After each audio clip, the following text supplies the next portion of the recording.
break. So we're going to restart a little bit. I'm going to start with the first question there, which is essentially what changed. And maybe Hank, you can push back on me. If how wrong am I on this one? Has the channel changed? Is AI search now the first touch for almost 60-70% of the buyers? Am I wrong in that? Could you maybe share out your thoughts on what has changed and how's the market responding to it? I think, certainly directionally, AI is a far larger part of the discovery chain.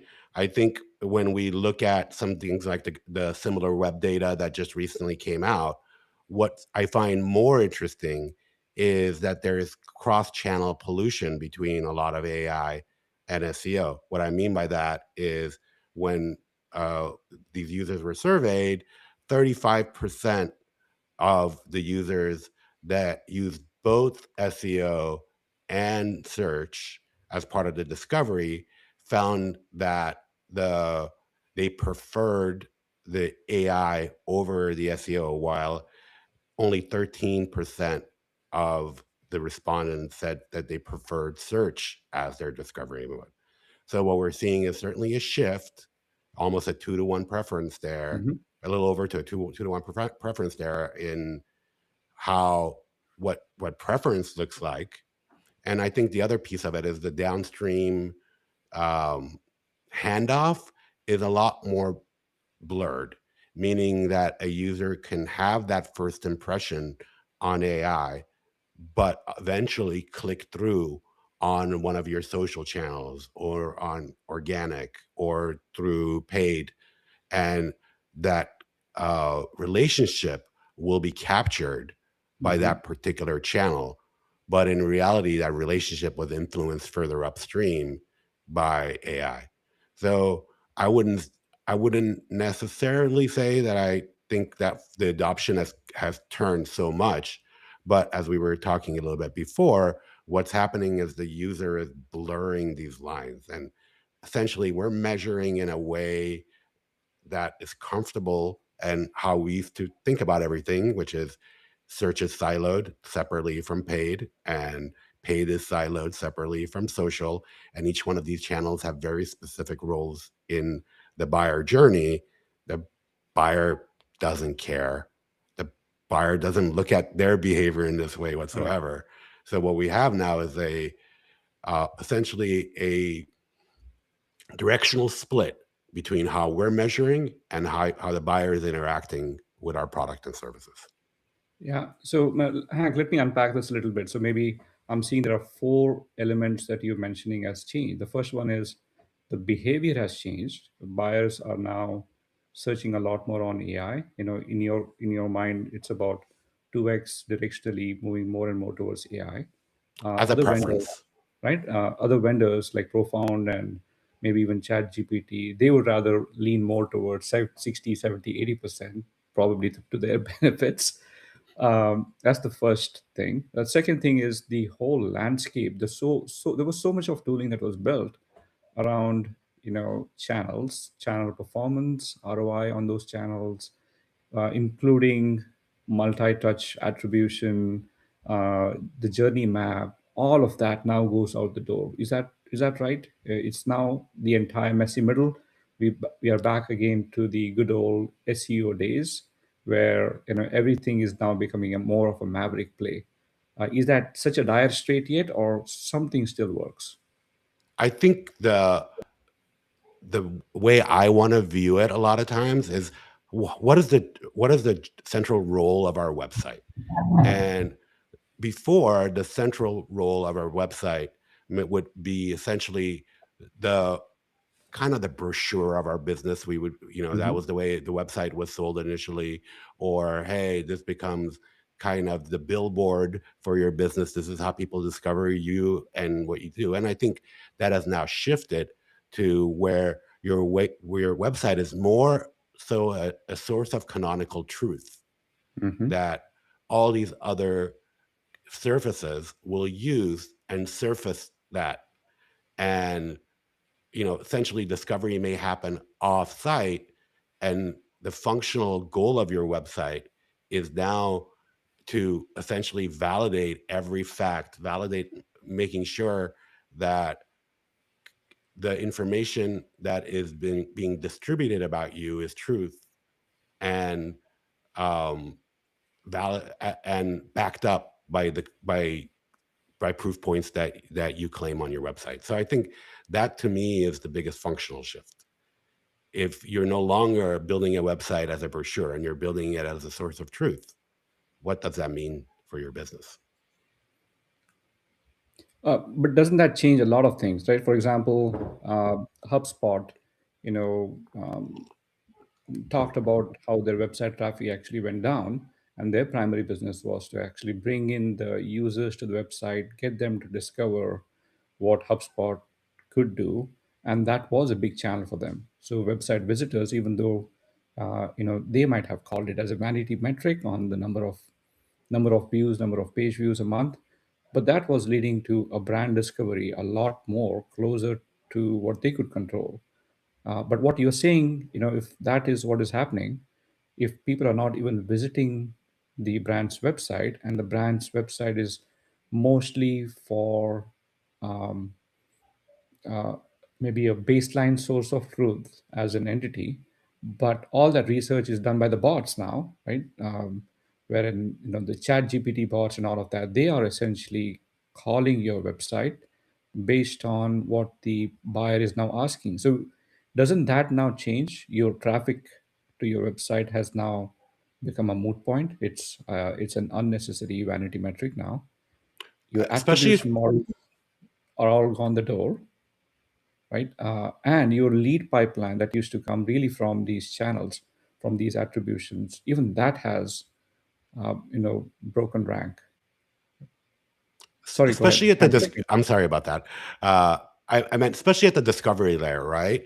So what's happening now is the the fight has moved deeper and deeper down the stream, and now we are at kind of evaluation phase where you have to step in.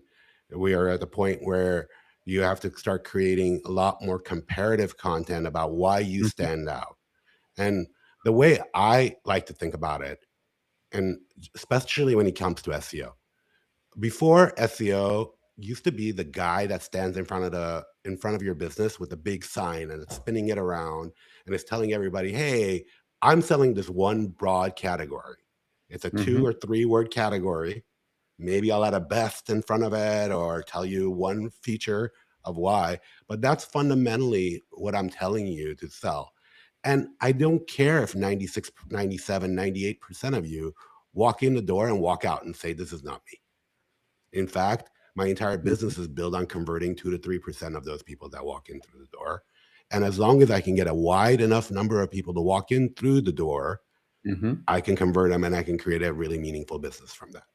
Mhm. I would say that now you're not quite doing that anymore. You're actually building this really niche Brooklyn shop that Mhm. sells one thing, but sells that one thing at such a level of expertise and care and understanding, and let's call it subject matter expertise, that when you actually walk through that door, you feel like, oh, this place was just made for me.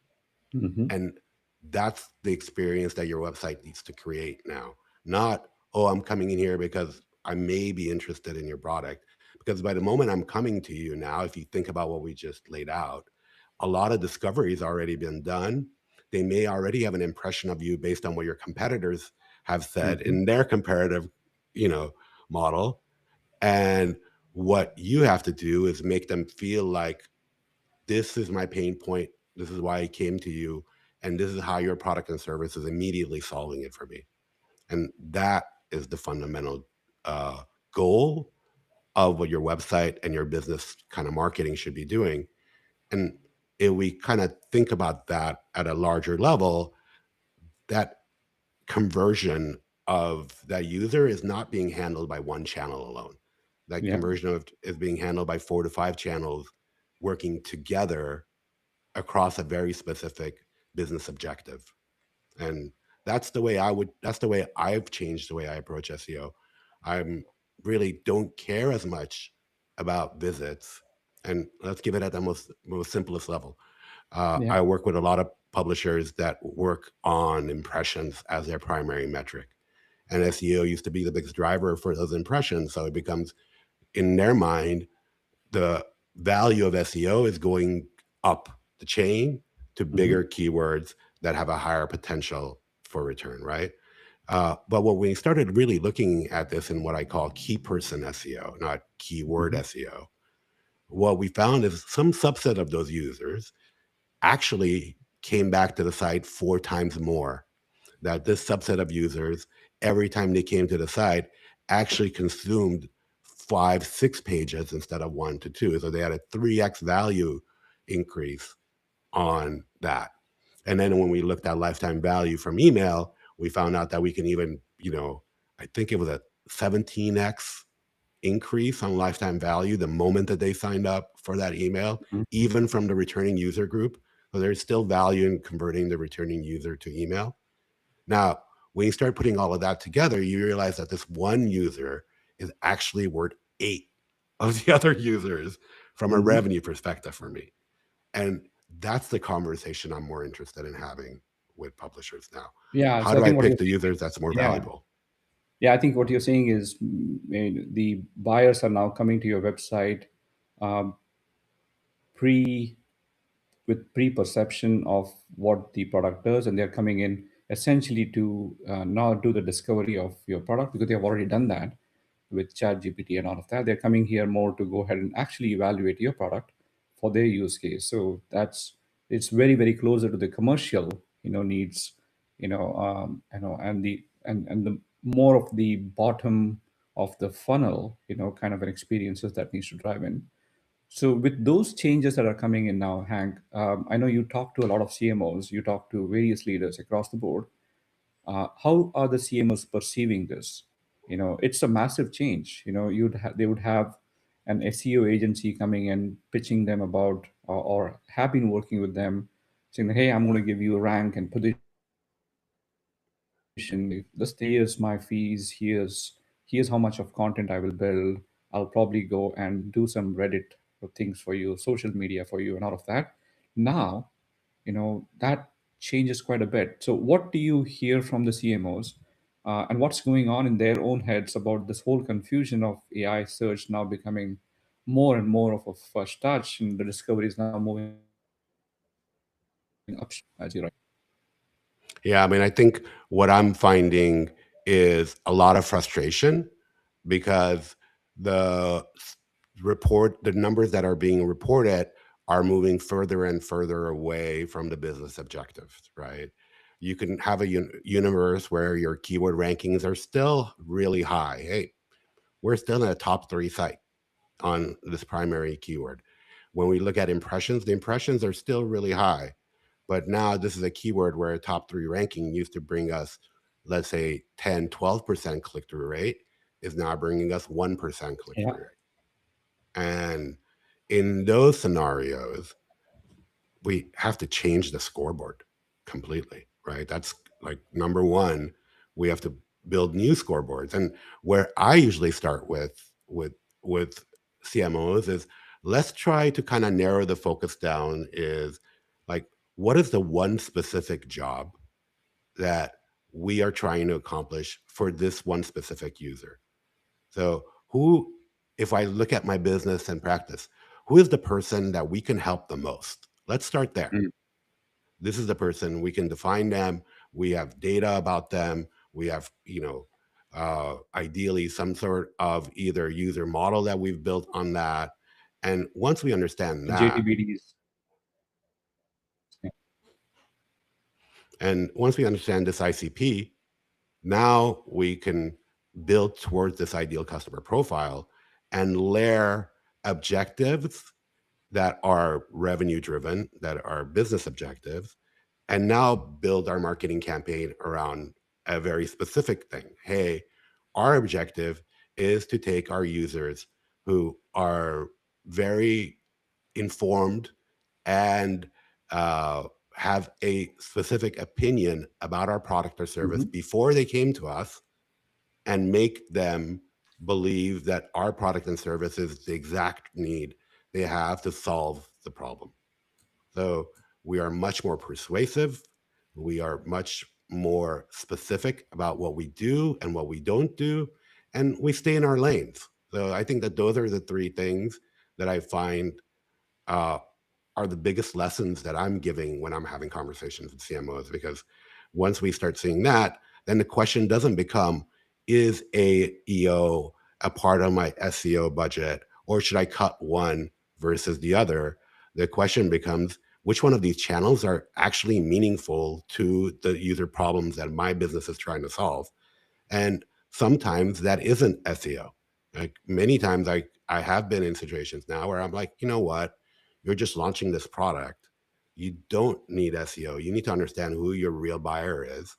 And in reality, your SEO, like what people are telling you should do initially, is more likely to be done something that you should do, you know, much later. spending yeah, spending $250 on PickFu and running five campaigns, five 50-person campaigns, and then learning, okay, these are the things that are really resonating with my core audience. Let me now run, a $2,000-3,000 meta campaign and validate those assumptions.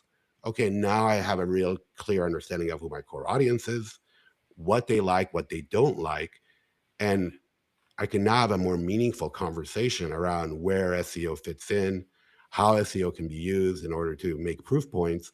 And then on the other end of it, when I'm looking at AI visibility, what elements of AI visibility are meaningful and actually help me make better business decisions today?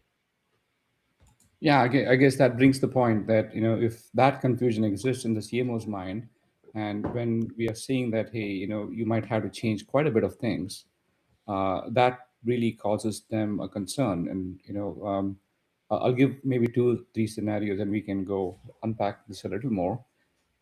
Some of the, founders and founder network friends that I have, and we talk about various things, they would have spent, millions of dollars in the last 3 4 years on getting their pages ranked. They have an SEO agency who's been, working with them, and now suddenly their traffic has dipped. Right? There's, 3 or 4 companies that come to my mind, but I can't share their names. Their traffic has dipped by 87%. They Hmm. have no idea where the buyers are coming from, which is where I think, all this whole prompt business, comes in. Right here, you run a prompt and you go find out, this is where your competitions, are. This is the channels that your competitions are using, and they are getting cited here, and you're not getting cited. I think that's the origin of that particular business. But I think, Hmm. I think, which means that the running the prompts or some kind of an agent to find out what's your visibility in general versus your brand's visibility, that remains to be now a focal point. Would you agree on that? And is that the change that is now slowly coming to the fore, that it's not just a pure SEO play, getting out of the 10 blue links, but it's also your visibility outside of your domain to the places where your ICP hangs out with. Could it be Yeah. Reddit? Could it be YouTube? Could it be wherever it is? And if you're not there, you're practically dead. Yeah, I think that's a really good way of kind of um, crystallizing what's occurring, because we have what we have distribution that is just kind of exploding everywhere, right? It Yeah. isn't that the distribution has gone away; it's that it's become fragmented across different spaces. Many of them that you mentioned right there, and in reality, every business doesn't have the same kind of distribution signals, right? And some businesses, Reddit plays a much more significant part than in other businesses. So that evolution paradigm is one of the first things you want to kind of look at it. Okay, where is discovery coming for us? And I think I usually like to kind of also think about what condition is my business in. Is like, are we searching for fit? Are we trying to prove repeatability? Are we trying to enter a new Mhm. category? Each one of these distinctions will allow me to better understand where the right specific channel fit is. Though I don't really, for me, it isn't a question a lot of times of, okay, we need to reduce SEO spending by 30% or 40% or whatever. A Mhm. lot of times you may come back and go, we actually need to increase SEO spend because that's the channel that's closest to revenue right now for us. And it is moving the channel meaningfully. So I think the conversation initially is, hey, you have to come to terms that the traffic number that was the way you always thought about this channel as being successful needs to be Yeah. thought of as a different metric. And that different metric has to be as close to revenue as possible, in my mind. The further away you are from revenue, the more, you know, ethereal almost the metric is to me. And I I I think that some discovery is great. I think that, ultimately where some AI visibility is great. I think it really moves. Where I start having problems with it as a driving metric is that inherently it weakens SEO. If Mm. you take SEO and you say that SEO is a visibility channel now, then you're ultimately just a banner link, but text. And Yeah. you have to really think about whether you want to continue a business that is just a text-based banner link business. Whereas if you have this conversation and we're now talking about, hey, sure, and I do see the same thing, 40% year over year, sometimes quarter over quarter numbers that are down in traffic. And then we kind of break it down and go, reality was 60% of that loss were people that just came and left. If Mm. we run an impression based business, great. But a lot of the business I work with aren't really running a pure impression based business now. Mm. And for those businesses, traffic loss, while I think is illuminary in understanding where the movement is, can be crawled back by as little as crapping 20% of that traffic back. 20% of that traffic usually ends up, the old 80/20 rule ends up being 80% of the revenue that Mhm. group was generating. And sometimes actually in reality more. It ends up being 20, 90, 95 for a lot of businesses. So that becomes paramount. How do we capture that 20% back? And maybe that 20% doesn't come back in search alone. It comes back across 3 or 4 surfaces. Right. So now we can have the budget discussion. The budget discussion is, we've been spending all this money on SEO visibility and SEO clicks and SEO rankings and SEO impressions. And today, all 4 of those things have much less, um, I don't want to say real value, but much less determinative value. I think determinative value is a better framing of that. And if they have much less determinative value, what has more value? For me, that's direct revenue. For me, that's conversion metrics that lead to that. And as Yeah. close as we can get to those decision cycles, the better. And if you're evaluating those channels through that, then you're now making the better business decisions of Yeah. distributing the I mean, the budget. as you're speaking, yeah, as you're speaking, a couple of things comes to my mind, right? So maybe we'll jump to that a little bit. But I think what you're saying is, traffic becomes more valuable. If that becomes valuable, this is not just a tactical conversation, that most of the SEO agencies used to sell. They would sell tactics, right? I'm going to go employ these 10 black hat tactics and make you rank on the first page or whatever it is. Now that kind of, maybe it still exists, but that's really in the back of the mind. It's what you're suggesting now is not necessarily the tactical conversation and the spend around that, but more around the strategic conversations on who is your buyer, where do they hang out, why do they come to you, and what should they get. So that changes the entire equation for them. So let me ask this question. If you have a CMO who has maybe a 100K budget, and let's say they're in early stage or mid stage, category, their revenues are either flat or have started dipping because the traffic has gone down. What would you recommend them? Where should they spend this 100K on what they used to spend on SEO? Where should they spend it now? I think that What we start looking at is where is the decision happening. So that Hmm. decision probably is happening across AI answers, search results, your social feed, community-based sites, third-party review sites. So once we understand that piece, I would take the money and distribute it across the channels that make the most sense. But I wouldn't just start with the SEO budget. I would start with the marketing budget, right? This is, Mm. I think that's the big shift. It's not just that the SEO channel has changed. The same thinking is happening in paid. The same thing is happening in social. AI is everywhere. And if we just keep on thinking of AI as an SEO problem, we're looking at it the wrong way. AI is a Mhm. marketing problem. And that means you have a holistic view of your budget and you have a real honest conversation across channels about where that budget goes. So if you have that 100,000 in SEO, I think in some ways a lot of that still remains on search-based surfaces, Mhm. but they're focused on converting deeper down the funnel. They're focused on creating really differential content. They're focused on essentially taking the data and the knowledge that you have right now and creating experiences that AI can't easily replicate. I think that's the fundamental thing for me is how much of what you're doing can AI replicate with a prompt? And if it can replicate a lot of what you're doing with a prompt, then you need to really think about the kind of content that you're putting out there.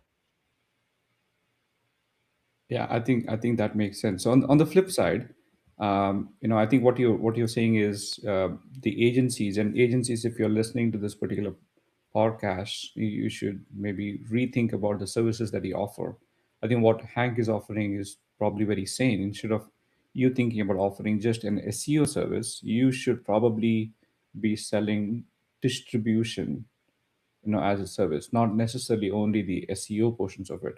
And I think Hank, humor me on this one. So I am actually seeing um, so many of them reaching out, even to us. We are still an early stage startup. They even reach out to us saying Mm. that, hey, I will get you visible on AI, right? But on Reddit as a channel, and pay me $1,500 to $5,000 a month, and I will make sure that your brand is getting cited or being mentioned, always on a fresh,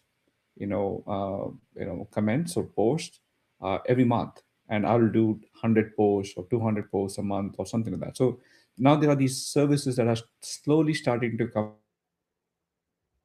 up. They're adding particular channel and saying, hey, if Reddit is a particular channel, pay me $8 to $5 and I will make you visible there. If YouTube is a channel for you, I will build videos for you. If something else. So now these are individual channels now they're slowly starting to come up. And I kid you not, I had not seen any of this even a few years back. A few years back, it was just pure SEO, and now all of these are individual channels. There is now another company which is doing. I will get you G2 reviews. Give me a list of customers, or I'll actually go find and scrape what others are talking about in your competitor space, and I'll feed them. I'll essentially build and package it for you, so that, and I'll run the campaigns with your customers, with your prospects, to come and do a G2 reviews. I mean, bang, this is very, very different than what it used to be. Yeah. So, what's your thoughts on SEO just as a line item versus distribution now becoming a larger line item? Right. And I think when code and content are cheap, what you end up with is like discretion and taste are probably the key moats, right? So, yes, everyone can do everything. But fundamentally, the more important part becomes now is how are they telling a holistic story of your brand? Because yes, you can have somebody run the Reddit campaign and try to do this to their objective, but if the same user goes from your Reddit campaign to a social campaign that you're running on Meta that has nothing to do and is completely disjointed from that campaign, neither of them are effective anymore because the user is looking at the narrative holistically and not through one individual lens. So that's usually my only caution when people see kind of the guru level, hey, I can just double down on this one channel. I Yeah. think you definitely have room in a holistic kind of strategy to bring channel expertise in, but you have to guide them with the right guardrails to ensure that the narrative is exactly right. I think one of the fundamental challenges today is that you can create virality across social channels by doing very specific things, but at the end of the day, that virality may not align with the brand that you're actually building or what you want users to do. So you kind of have to find this balance between ultimate virality and more aligned marketing campaigns that actually deliver revenue. Yeah, I think that's perfectly put. I know we'll run out of time very quickly. Let me ask maybe one question and we'll go into maybe some rapid fire. Sometimes it gets a lot more fun if we do rapid fire there as well. So let me start off with a simple question. You mentioned that your earlier metric was we ranked number one, and you mentioned that that doesn't make sense anymore. So what replaces it? Right now, I'm fundamentally focused on, comparing SEO cost of user acquisition against other channel cost of user acquisition, for Okay. example. So that becomes a critical path for me. Return on ad spend variations on SEO become critical for me. When I'm looking at incrementality as a function of growth, that is a more interesting metric for me nowadays Mhm. than, impressions or clicks. So as you can see, every one of these is getting closer and closer I can get to ROI and revenue. If I could get it to ROI and be confident that these numbers are really what SEO ROI looks like, that's what I would be pushing. But I think where we are still is directionality. And directionality Yeah. means it's probably one or two layers lower than specific ROI. Okay, I think that's great. So you mentioned about what can probably replace it. Let me ask a slightly different one. What should they stop doing? What have you seen out there that they are either doing it wrong or they should not be doing it at all? I think one of the areas that I'm really interested in, GP, right now is this comparative best of lists. Hmm. I think I showed you kind of what I built on my site, which is I'm taking all the sites that are in the AI visibility space and looking at these comparative roundups where everyone compares each other against each other, and then assessing what the actual rank is amongst the peers and what Mm. they claim on their site.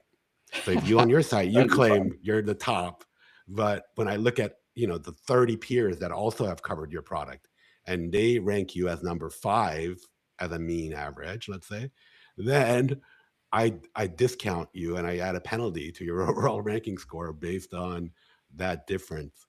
So something like that is kind of what I'm doing, you know, somewhat lightheartedly as I'm reviewing this product.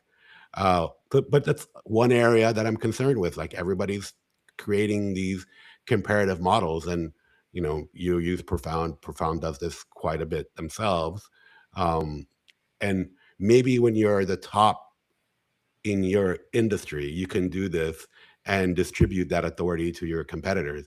But Huh? if you're not Profound, you'd say you're somebody that is new in this space, if you continually create comparative documents and you are putting everybody else in it, you're essentially validating what everyone else is telling. Correct. So that's kind of one of these pieces that I'm very fascinated with. And the same thing happens with content. If you're creating content and all you're saying in your content is what everybody else is saying, essentially what the consensus Yeah. information is, all you're doing at this point is validating what the consensus is showing. So if you're just saying exactly what ChatGPT is saying out there, then all you're doing to ChatGPT when they read it is saying, "Oh yeah, well, why should I need to add this? This is Yeah. exactly what these other three sites said." So how do you create separation between what you claim and what's already existing out there? And Yeah. how do you position that through the prism of your brand identity and your specific IP and knowledge sphere that you're bringing into the table? Yeah, I think that's perfectly put, and I think that probably even marks the closure of this. And you nicely put it around that revenue is a primary metric, that now CMOs need to drive. And most CMOs that I have partnered with, or have recruited previously in my own startups, for them, revenue is not their job. Leads were used to be their jobs. The CROs, the chief revenue officers or the sales teams, they would have the quota on the revenue. So now what you're saying is it's now become a lot more important that the revenue goes on top of CMO's head as well. So it's going to be interesting.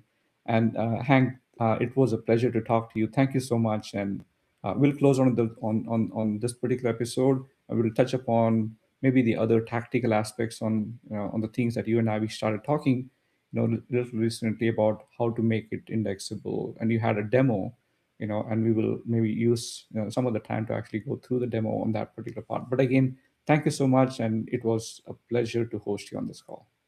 Thank you, GP, and thanks to everyone for listening in. I really appreciate it and I had a great time and look forward to being back.